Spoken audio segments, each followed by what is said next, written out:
What's up, RoyalSpartan Tribe?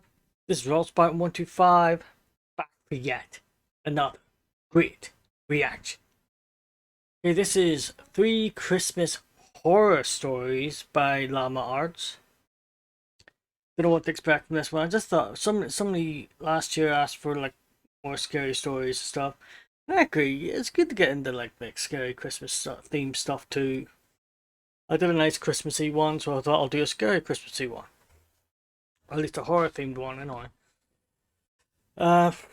Hopefully this will keep everybody happy, including me. So let's jump in.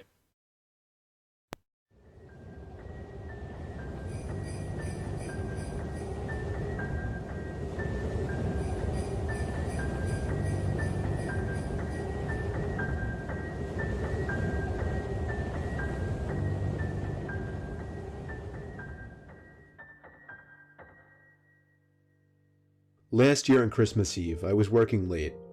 I'm 23, I work in New York City and commute home every day on the train. Since I'm one of the younger ones in the office, I got stuck with one of the worst shifts, so I wasn't able to get home until 5 o'clock. My family had already left a whole hour earlier to go to my cousin's house, so I had to drive alone. After having a quick snack before the half-hour drive, I got back in my car and put my cousin's address into my phone. Halfway through the drive, it started snowing.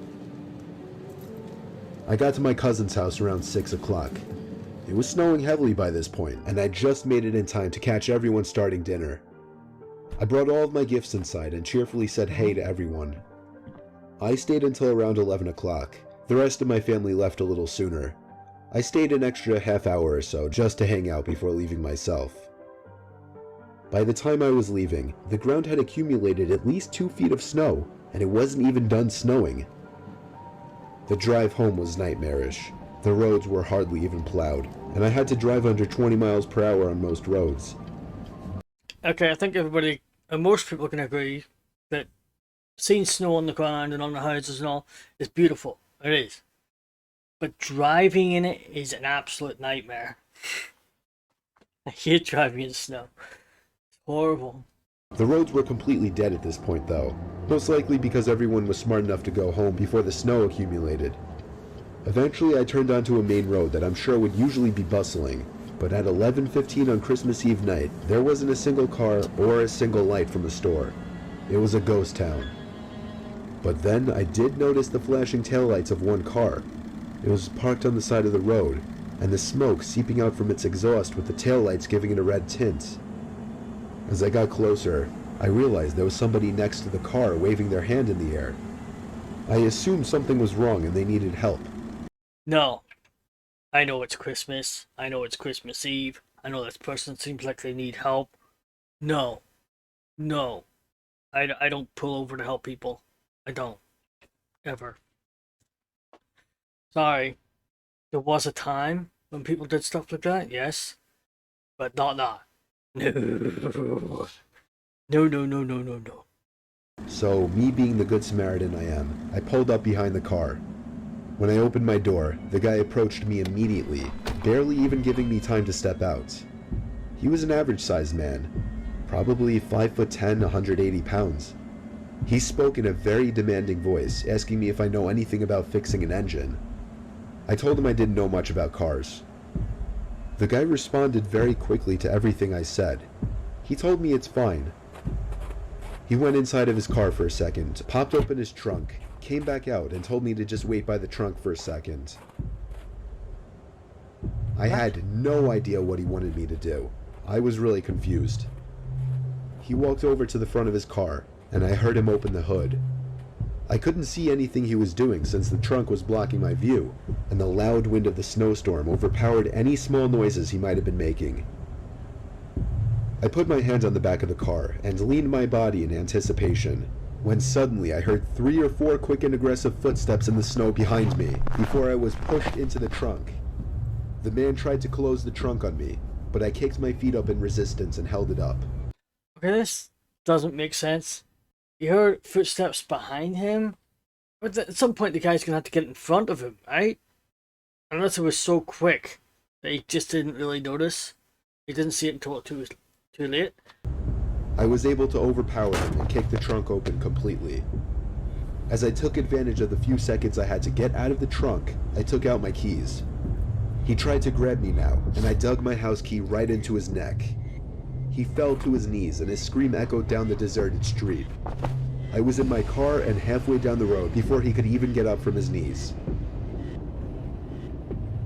A little further down, I called 911 and reported the guy.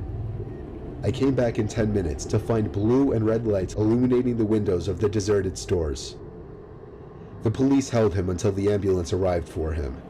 I watched the whole thing, and nothing ever felt better in my life. Okay, he went back. Maybe he just wanted closure. Maybe he just wanted to make sure that he got caught. That sounds a bit strange too, to be honest. I wouldn't be going back. I'd be gone. Gone. I'll be out of there. No. I got home safely half an hour later and told my family everything. I was still very shaken that Christmas, and this remains possibly the most horrific thing I've ever experienced.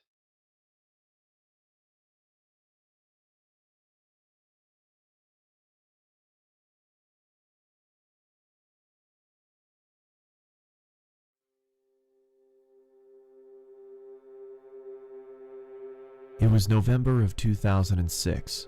I was a 16-year-old kid living in the town of Altoona, Iowa. I went to bed early one night because I had to work the early shift at McDonald's.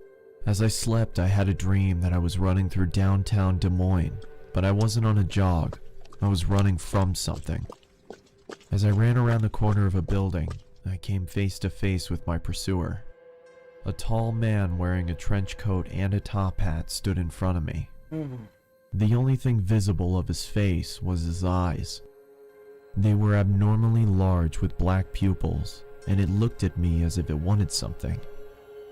After what felt like hours, he reached out his bony hand, as if he wanted me to go with him. I woke up violently from my dream, and after catching my breath, I peered around my room to see if I was safe. As I stood up from my bed, I noticed that I could see my breath. Feeling confused, I checked my window. It was latched shut. I just want to say that I think he's still dreaming. I'm probably wrong about this, but you know, I think he's still dreaming. I then walked over and checked my vent. I could still feel warm air coming from it. As I sat back down on my bed, I tried to figure out what exactly was going on. That's when the figure from my dream appeared at the foot of my bed. I scrambled back to my headboard. What do you want? I asked, trying to hide the shakiness in my voice. With the same bony finger, it pointed at me. Growing up in a religious home, I believed what I was looking at was a demon. I told the creature to leave. It just waved its finger at me, and with a low voice, it spoke to me. Never leave. Always here. The creature then screamed loudly and disappeared. A feeling of nausea came over me and I vomited on my floor. The last thing I remember was cleaning myself up and waking up to my alarm. It's been about a month since I had seen the top hat wearing man in my bedroom. The Christmas season was in full effect. My parents weren't home because they got invited to some kind of event. So it was only me and my 3 sisters at home. Well, at least he's not alone. His sisters are there, yeah? That's creepy as hell. Yeah. Creepy. I had to wake up early in the morning for work, so I decided to go to sleep. I rested my head on my pillow and closed my eyes. Not even 30 seconds passed until my sisters burst into my room and started singing obnoxious songs. This of course made me very angry, but I thought if I ignored them that they would leave me alone. This was not the case. As I pulled the blankets over my head, I started to feel the same cold feeling that I had in November. As the obnoxious singing subsided, I lowered the blanket below my eyes and saw the man standing in the corner of my room. Okay, he's definitely dreaming at this point. His sisters were there and then they just weren't. Sounds like he just fell asleep. In one swift motion, he charged towards me, and I blacked out. When I finally came to, I found that my sisters had locked themselves inside the bathroom. As I knocked on the door, they told me to go away. I asked them what happened, and all they could say was Mom and Dad were on their way home. I looked down and saw that my hand was slightly bloody. Holes were in the bathroom door, and a broom was sticking out of the wall. I then walked into the living room and found that there were knives stuck into the wall as well. The same wave of nausea passed over me, just like in November, and I threw up again. As I was cleaning up, my parents walked through the door. My father immediately walked over to me and gave me a good beating. Then he sent me to my room. I went to bed crying, not from the beating.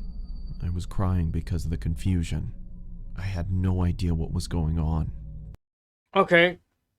Two things. Either he has severe sleepwalking, violent sleepwalking episodes, or he's possessed. Take your pick. The next morning, my sisters reluctantly sat next to me and told me what had happened. They said I got angry and chased them down and tried to hurt them. They said my eyes were red to the point where they thought I was bleeding from them.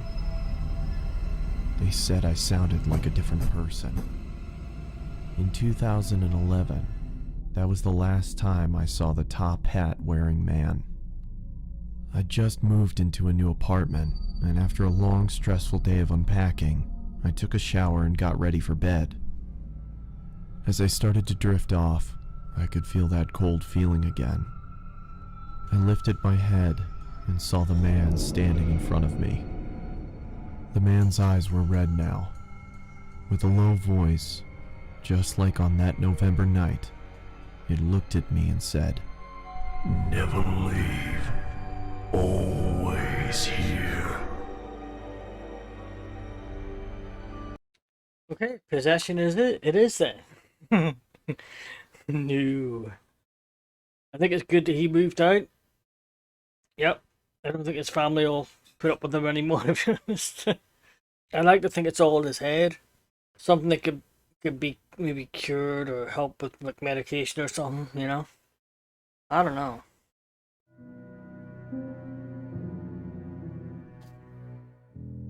This story took place about 5 years ago on Christmas Eve night.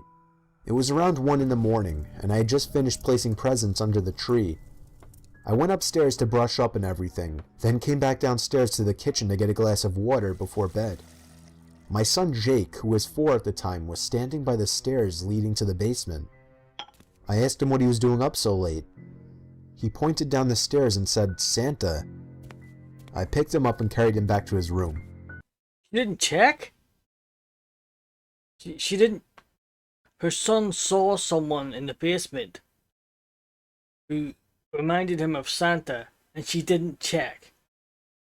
Didn't question him further, nothing, just, oh, he must be just exaggerating, he must be just seeing things. Okay.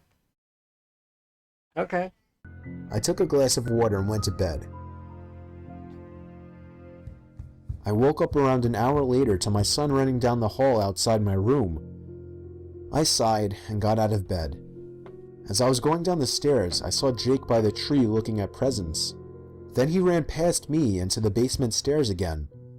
He pointed down the stairs again. This time I looked down the stairwell, and my heart dropped as I saw a black figure sitting on the bottom step. I almost screamed, but I somehow held it in. I pulled my son quietly away from the basement door and closer to the front door of the house. I moved my hand away from my son's mouth to reach for the lock in the doorknob. I tried to pull the door open as quietly as possible, but it was pointless. The squeaky hinges let out the usual ear-piercing screeches, and I cringed in my mouth and eyes as I did. Suddenly, there were heavy stomps coming from up the basement stairs. I screamed and pushed open the storm door and practically threw Jake outside. I shut both doors behind us and we ran to the neighbor's house. I rang the doorbell as fast as possible, probably 30 times before they answered. After that, we went inside and stayed there and waited for the police. Whoever that person was gone though, as determined after the police conducted a thorough investigation of the house. I ended up lying to Jake, telling him that actually was Santa Claus, but a few years later, he remembered the incident and became a little more wise to what actually happened.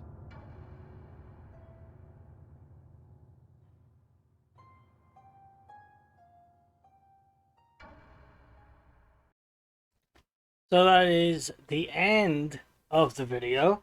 I don't have kids, but if I did and one of them said they saw something in the basement, you're gonna check it out. You know what I mean? Can't imagine just letting that go, you know? Unless, of course, kids, I don't know, maybe kids make things up or something, I don't know. But, yikes. Yikes. Yeah, well, hope you enjoyed those stories as much as I did. And to get a little bit of creepiness going too around Christmas time sometimes.